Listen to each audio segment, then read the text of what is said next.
Yo, nouvelle vidéo. Aujourd'hui, on va parler de psychologie. Et en particulier du fait que les idées nous possèdent. C'est une phrase de Jordan Peterson que j'aime beaucoup, qui dit que les gens pensent, je la traduis en français parce qu'il parle en anglais, les gens pensent avoir des idées, mais c'est les idées qui possèdent les gens.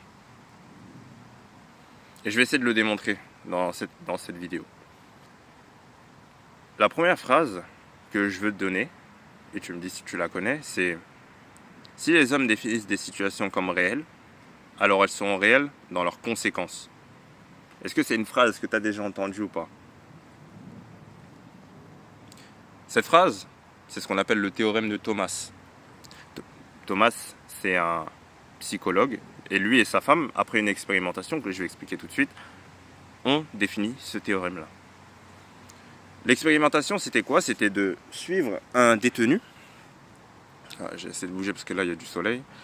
De suivre un détenu. Il y a un détenu qui était délirant au sens propre du terme. Hein. Donc, il y avait des hallucinations, des choses comme ça. Et bon, il était fou, quoi. Et ce détenu, il regardait deux autres détenus qui parlaient. D'accord? Et à chaque fois que ces deux détenus parlaient entre eux, il avait l'impression qu'ils se foutaient de sa gueule, qu'ils se moquaient de lui. Donc le détenu, à chaque fois qu'il les voyait parler entre eux, il se disait « Ah, ils sont en train de se foutre de ma gueule » et il prenait la rage, Et un jour, il est passé à l'action. Il n'a pas pris la peine de vérifier si sa perception de la réalité était concordante avec la réalité. Il est passé à l'action et il a agressé les deux prisonniers. Et c'est de là qu'est né ce théorème.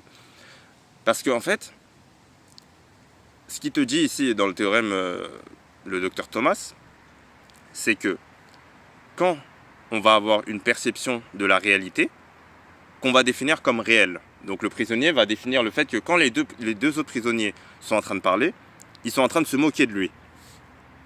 Il va définir ça comme réel. Est-ce que cette perception de la réalité est vraiment concordante avec la réalité? Ça, il n'est pas allé le vérifier. Et dans les faits, c'est pas ce qui se passait justement. Ils étaient en train de parler d'eux, ils rigolaient entre eux. Et en plus, ça t'arrive à toi aussi, où tu vas marcher, je sais pas, tu vas voir des gens qui rigolent à côté de toi, et tu vas te dire qu'ils se foutent de ta gueule. Pourtant, dans la vraie réalité, la réalité objective, ils ne sont pas en train de se foutre de ta gueule. Mais dans ta perception de la réalité, ils sont en train de se foutre de ta gueule. Donc la perception de la réalité du prisonnier, elle était altérée, elle n'était pas concordante avec la vraie réalité. On va dire la réalité objective. Et cette perception a eu des conséquences qui, elles, ont été vues dans la réalité objective.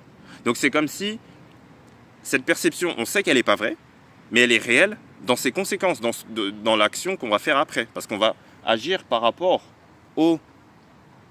à la perception qu'on a en fait de la réalité. Et non pas par rapport à la réalité. Et c'est ça qu'il faut nuancer. C'est que si quelqu'un arrive à manipuler ta perception de la réalité, il manipulera tes actions. Les conséquences réelles dans cette réalité. Je vais te donner un autre exemple. Imaginons un cas plutôt connu malheureusement, pas d'une personne connue, mais c'est un cas qui revient assez souvent, d'un homme manipulateur donc qui est avec une femme. Okay, cette femme au début, avant d'être avec lui, elle était bien équilibrée, etc.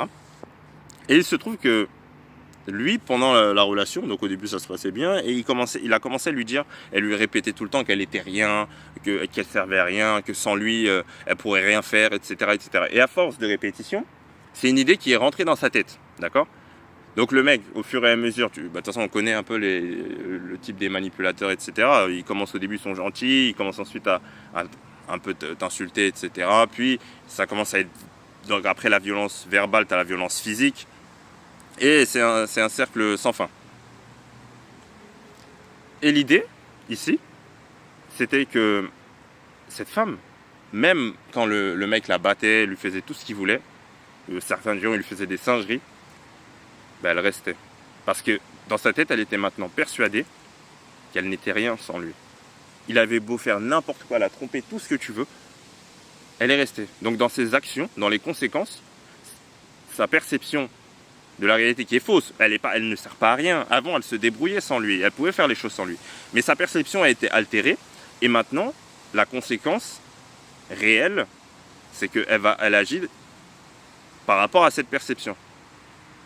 Tu comprends ce que je veux dire? Je te donne un dernier exemple. Et on appelle ça une prophétie autoréalisatrice, cet exemple. Un prof de maths qui va dire à un élève, je sais pas, on va dire en troisième, il va lui dire, Non, toi, t'es pas fait pour les maths. T'es pas bon en maths. L'élève, peut-être qu'il a 10 de moyenne, tu vois. Donc, il est pile poil, il passe au lycée. Mais il lui dit, toi, t'es pas bon en maths. L'élève, en ayant entendu cette idée et en n'ayant pas fait l'effort, après, bah, c'est normal, on est jeune, on pense pas à ça, on sait pas à quel point ça peut nous impacter. Cette idée lui est rentrée dans la tête. Et qu'est-ce qui s'est passé quand il est arrivé au lycée? Donc, il avait cette idée en tête. Sa perception de la réalité a changé à cause de cette idée. Et il s'est dit qu'il n'était pas bon en maths. Donc qu'est-ce qu'il faisait quand il arrivait en maths? Il travaillait pas. Parce qu'il se disait, ça sert à rien, je suis pas bon, je suis pas fait pour ça, c'est pas fait pour moi. Donc pourquoi je vais travailler? Il travaillait pas, il séchait les cours, etc. Et qu'est-ce qui s'est passé au cours de l'année? Il a eu que des mauvaises notes et il était dernier de sa classe. Donc tu vois que l'idée que le prof lui a mis, en quelque sorte, le prof l'a manipulé. Qu'il l'ait fait exprès ou non. Et tu peux manipuler de manière positive et négative. C'est ça qui peut être bien dans un sens et mauvais dans l'autre. Le côté positif, on appelle ça l'effet Pygmalion. Je ferai une vidéo aussi sur ça. Mais là, c'était plus le côté négatif. Et donc, cette idée que le prof a mis dans la tête de l'élève a fait que l'élève a eu des actions par rapport à cette idée. En conséquence de cette idée. Qu'elle soit vraie ou pas, que cette perception de la réalité soit bonne ou pas, l'élève n'était pas forcément, on va dire qu'il était capable d'être bon en maths s'il travaillait. Il n'était pas forcément destiné à être mauvais en maths. Mais comme il avait cette idée, son comportement s'est ajusté à cette idée. Et qu'est-ce qui s'est réalisé à la fin? Il a eu des mauvaises notes, et donc on pouvait le qualifier de quelqu'un qui est mauvais en maths. Il a réalisé lui-même la prophétie que son prof lui a donnée. Mais ça, c'est à cause de l'idée. C'est pour ça que j'essaie vraiment d'expliquer dans cette vidéo. Et ça a aussi un lien avec les biais cognitifs, et en particulier le biais de confirmation, parce que c'est le biais de confirmation qui nous permet d'accepter souvent des idées ou non. Donc si tu ne comprends pas ce que je dis, va voir la vidéo sur les biais de confirmation. Et donc ce que je disais, c'est vraiment que l'idée contrôle ton comportement. Et donc c'est pour ça que c'est très important de faire attention aux idées qu'on te met dans la tête. Toute idée va avoir une influence sur ton comportement. Donc fais très attention aux idées que tu mets dans ta tête. Fais le ménage, pose-toi toujours la question d'où elle vient. Est-ce qu'elle est vraie, cette idée? Et en faisant cette recherche, tu vas te rendre compte que beaucoup de tes idées, par exemple, tu peux te dire par exemple que toi tu ne pourras jamais être riche. D'où ça te vient cette idée? Toi tu ne pourras jamais être intelligent, toi tu ne pourras jamais être prof, toi tu ne pourras jamais être ceci, cela.